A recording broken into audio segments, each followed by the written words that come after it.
আমরা আওয়ামী লীগের আক্রমণের লক্ষ্যবস্তুতে আমরা থাকি, কিন্তু এটাতে আমরা আসলে ভয় পাই না।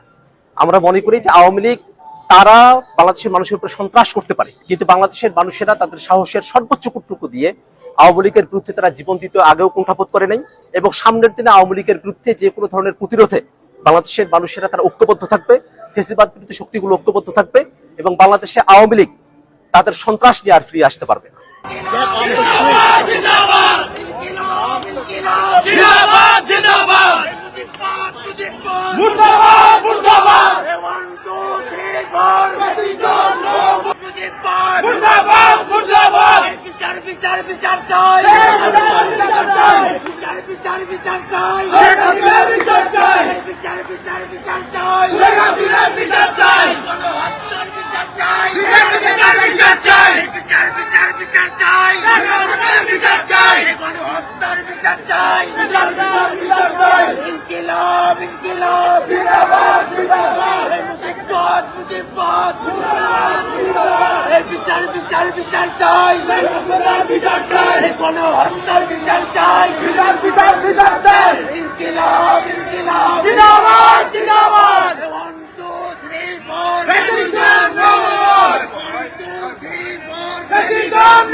বিচার চাই। বিচার চাই।